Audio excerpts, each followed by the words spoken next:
பொய்மான் கரடு அத்தியாயம் 6. நெருப்பு என்ற சத்தத்தை கேட்டு மூளை கிளம்பி நின்ற செங்கோடனுக்கு சட்டென்று தான் செய்ய வேண்டியது இன்னதென்று புலப்பட்டு விட்டது. சினிமா பார்த்தவர்கள் எல்லோரும் கூடாரத்திலிருந்து வெளியேற முயன்று கொண்டிருந்தார்கள் அல்லவா. செங்கோடன் அதற்கு மாறாக கூடாரத்தின் பின்பக்கம் நோக்கி ஓடினான். வழியில் அங்கங்கே நின்று கொண்டிருந்த ஜனங்களை இடித்து தள்ளிவிட்டு ஓடினான். வழியில் இருந்த மரச்சட்டங்கள் முதலிய தடங்கல்களை தவிடு பொடியாக்கி கொண்டு ஒரே மூச்சில் ஓடி பின்புறத்தில் நாற்காலிகள் போட்டிருந்த இடத்தை அடைந்தான். நெருப்பு என்ற கூச்சல் எழுந்ததும் மின்சார இயந்திரத்தை நிறுத்திவிட்டிருந்தார்கள். ஆகையால் கூடாரத்திற்கு வெளியே இருந்த விளக்குகளும் அணைந்து போயிருந்தன. எங்கேயோ ஒரு மூலையில் டிக்கெட் விற்பனை செய்யப்பட்ட இடத்தில் நெருப்பு பற்றி எரிந்ததினால் உண்டான மங்கலான வெளிச்சம் தெரிந்தது. அந்த இடத்தை சுற்றிலும் ஏகப்பட்ட ஜனங்கள் கும்பல் ஓடி நின்று காச்சு மூச்சு என்று சத்தம் போட்டு கொண்டிருந்தார்கள். அந்த இடம் செங்கோடனுடைய கவனத்தை ஒரு கணம் கவர்ந்தது. ஆனால் ஒரு கணம் மாத்திரம்தான். உடனே அவன் இத்தனை அவசரமாய் ஓடி வந்ததன் காரணம் இன்னதென்பதை ஞாபகப்படுத்தி கொண்டான். அவன் நின்ற இடத்தில் அங்கும் இங்குமாய் சிலர் ஓடிக்கொண்டிருந்தார்கள். அவர்களில் பெண் பிள்ளைகளும் இருந்தன, புருஷர்களும் இருந்தன. அவர்களில் குமாரி பங்கஜா இருக்கிறாளா? அவளை இந்த இருட்டில் எப்படி தேடி கண்டுபிடிப்பது? ஆனால் அப்படி தேடி கண்டுபிடிக்கும் சிரமம் செங்கோடனுக்கு ஏற்படவில்லை.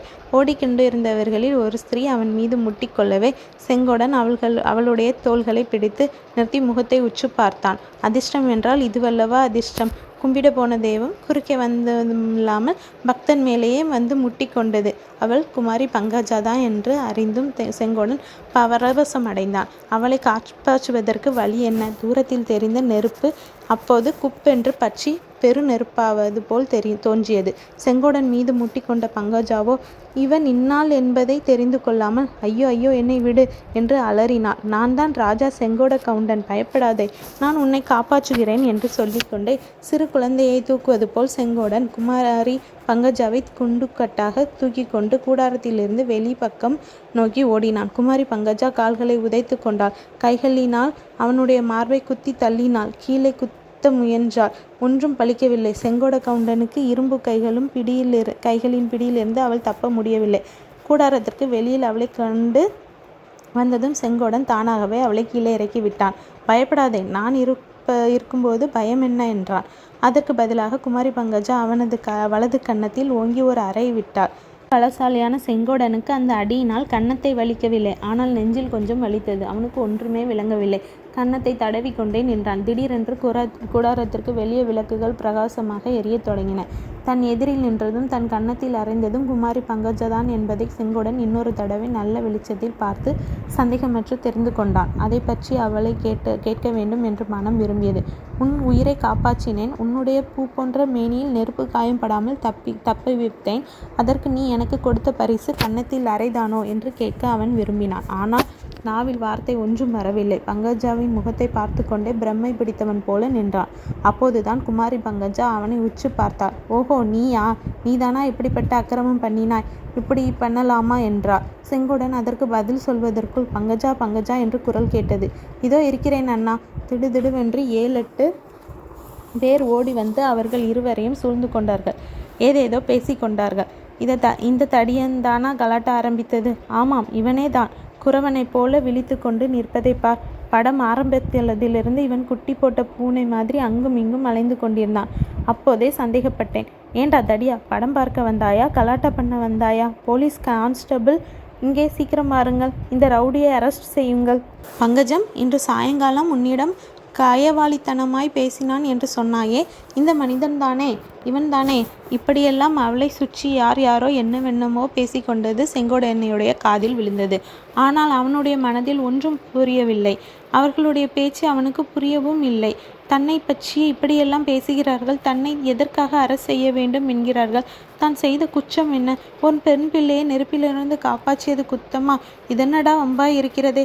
பிள்ளையார் பிடிக்க குரங்கா முடிந்ததே.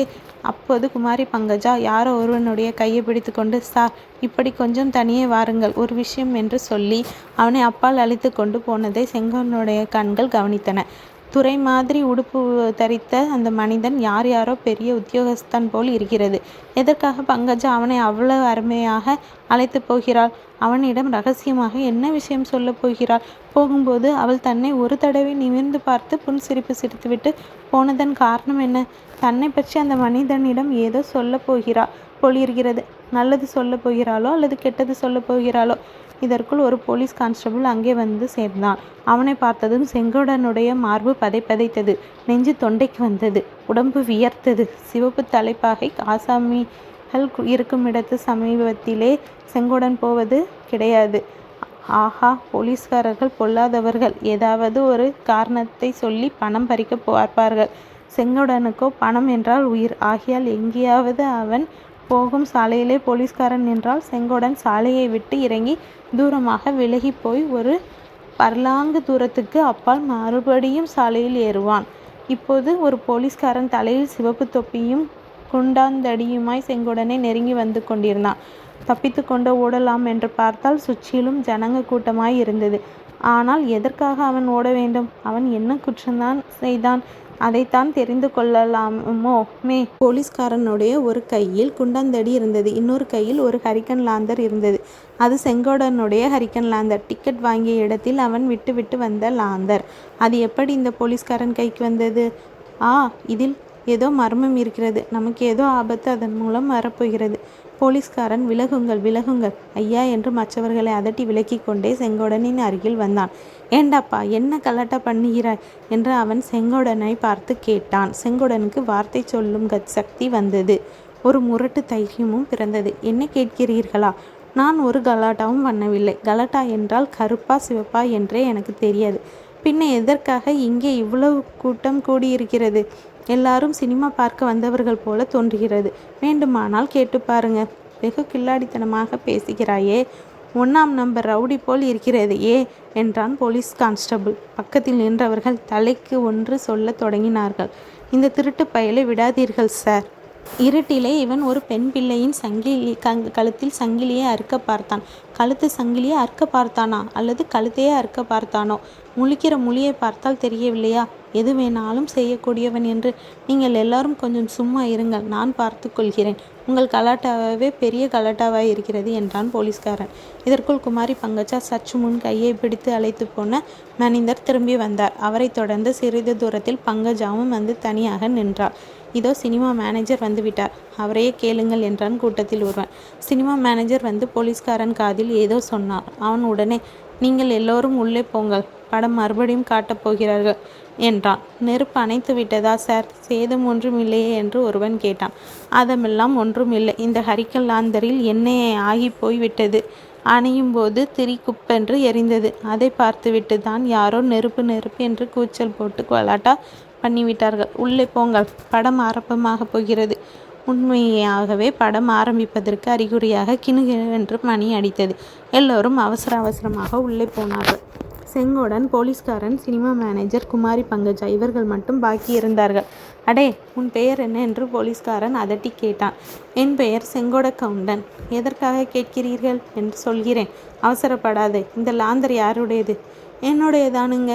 இதை நீ எங்கே வைத்துவிட்டு வந்தாய்?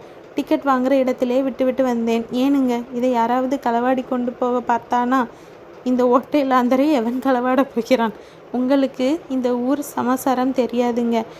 நீங்கள் இந்த ஊருக்கு புதிது போல் இருக்கிறது. இந்த ஊரிலே ஓட்டை லாந்தரையும் திருடுவாங்க. உங்களையே கூட திருடி கொண்டு போய்விடுவாங்க. அடே அதிக பிரசங்கி, வாய் மூடுகிறாயா இல்லையா என்று சொல்லிக்கொண்டு போலீஸ்காரன் தன் கையில் இருந்த தடியை ஓங்கினான். செங்கோடனுடைய கோபம் எல்லை கடந்தது. அடுத்த நிமிஷம் அவனுக்கு போலீஸ் ஜவானுக்கு துவந்த யுத்தம் ஆரம்பமாயிருக்கும். நல்ல வேளையாக குமாரி பங்கஜா அச்சமயம் குறுக்கிட்டாள். கான்ஸ்டபிள் சார், அவர் மேலே ஏன் கோபித்து கொள்கிறீர்கங்க? அவர் மேல் குற்றம் ஒன்றும் இல்லையே என்றாள். இவ்வளவு பெரிய இடத்திலிருந்து சிபாரிசு வந்த பிறகு நான் என்ன செய்கிறது என்றான் போலீஸ்காரன். சினிமா மேனேஜர், ஆமாம் கான்ஸ்டபிள், இன்றைக்கு இங்கே ஒன்றும் வேண்டாம். மறுபடியும் ஏதோ கலாட்டா என்று எண்ணிக்கொண்டு சினிமா பார்க்கும் ஜனங்கள் கலைந்து விடுவார்கள். இதுவரை இவனுடைய லாந்தரை இவனிடம் கொடுத்து விடுங்கள் என்றார். விஷயத்தை சொல்லிக் கொடுப்பது நல்லது என்றால் பங்கஜா. அவசியம் சொல்ல வேண்டியதுதான். அப்பனே, இந்த லாந்தரை நீ அணைக்காமல் டிக்கெட் கொடுக்கும் இடத்தில் வைத்துவிட்டு வந்து விட்டாயா? யாரோ ஒருவன் சுருட்டு பற்ற வைப்பதற்காக லாந்தரின் கண்ணாடியை கலற்றி தூக்கி இருக்கிறான். அப்போது திரி புஷ் என்று எரிந்து பக்கத்தில் உள்ள தட்டிப்பாயில் பிடித்து கொண்டது. அதனால்தான் இவ்வளவு காபராவும் என்றார் சினிமா மேனேஜர். இந்த அப்பா உன் லாந்தரை வாங்கிக்கொள். வேறு எங்கேயும் வைக்காமல் உன் பக்கத்திலேயே வைத்து கொண்டு பாக்கி சினிமாவையும் பார்த்துவிட்டு போ என்றான் போலீஸ்காரன். செங்கோடன் கை நீட்டி லாந்தரை வாங்கி கொண்டான். சினிமா கொட்டகையிலிருந்து வெளியேறும் திசையை நோக்கி விடு விடு என்று நடக்கத் தொடங்கினான். அவர் ஏன் போகிறார்? பாக்கி சினிமா பார்க்கவில்லையா என்று குமாரி பங்கஜா கேட்டது செங்கோடன் காதில் விழுந்தது. வெட்கத்தினாலும் கோபத்தினாலும் உள்ளம் கொதித்து கொண்டிருந்த செங்கோடன் குமாரி பங்கஜாவை திரும்பி கூட பார்க்கவில்லை. இன்னும் சற்று வேகமாக நடந்தான். கவுண்டர் கோபித்து கொண்டு போகிறார் போல் இருக்கிறது என்றார் போலீஸ் சேவகன் கான்ஸ்டபிள் சிரிப்புடன். இன்னும் இருவரின் சிரிப்பு சத்தமும் கலந்துவிட்டது. செங்கோடன் மனதில் மிக்க கோபத்துடனே தான் போனான். ஆனால் அந்த கோபமெல்லாம் செம்பலவல்லியின் பேரில் பாய்ந்தது. சும்மா இருந்தவனை கிளப்பி விட்டு கட்டாயம் போய் இந்த அழகான சினிமாவை பார்த்து விட்டு வா என்று சொன்னாள் அல்லவா? அவள் பேச்சை கேட்டுக்கொண்டு நானும் புறப்பட்டு வந்தேன் அல்லவா? 2 காலனாவாய் தண்டமாய் தொலைத்தேன் அல்லவா? பெண் பிள்ளையின் பேச்சை கேட்டுக்கொண்டு வந்த எனக்கு இதுவும் வேணும் இன்னமும் வேணும் என்று செங்கோடன் தன் மனதிற்குள் சொல்லி கொண்டான்.